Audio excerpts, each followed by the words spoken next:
this is called, so this is Koji, or it's going to be Koji rice. These are the Koji spores that we're going to inoculate the rice with. We've soaked our sushi rice overnight. Since that's now had about 24 hours in water, we've drained it. We're going to steam it. We're going to steam it so it's slightly underdone. There still should be a bit of bite in it. You definitely don't want to boil it. If you boil it, you're going to absolutely saturate your rice, and you're going to end up with mush. And what you really want is a slightly dry rice, and these spores are going to set to work, and it's a fungus that's going to kind of grow over the rice, and you want that water to be like deep down in the grain. So the fungus really has to work to get in there, and then you get like a nice dry. It smells beautiful, and it's the building block to so much Asian cuisine. So now we're at the point where our rice is cooled to the point where we can add our Koji spores, which is just, you don't need a lot, because I mean this stuff comes alive, and so if you put a little, it'll grow a bit. You add some more, and then once it starts to grow, you just stir the rice, and it grows more. So we sprinkle that into our rice.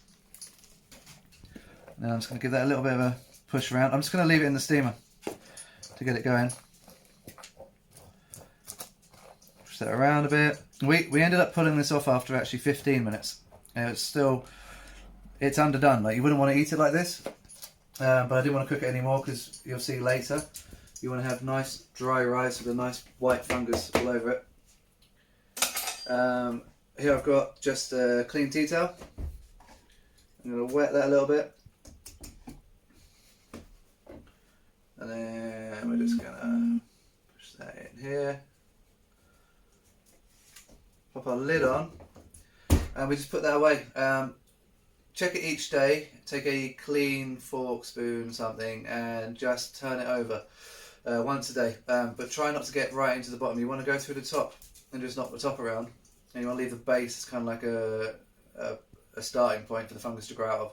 But you want to put air in, so you want to just move the top around, let air down, and then the fungus is going to come up. It's going to grow, and so by 3 days it should start showing small white specks, and then by 4 or 5 days the grains of rice should start turning a kind of furry white, and it's going to smell absolutely delicious. It sounds weird, but it smells great, and the things you can do with it are fantastic.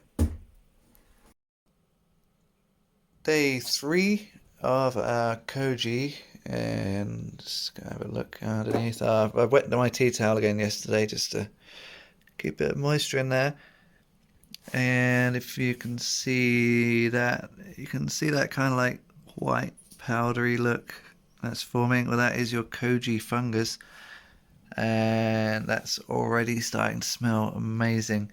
I'm just going to take a fork. I'm going to loosen the top layer of rice without going too deep, to put a little bit of air back down there. My tea towel's a bit dry. I'm just going to splash a little bit of water on the back of that, and I'm just going to put that back at the back of a cupboard for another couple of days, and that'll surely be ready.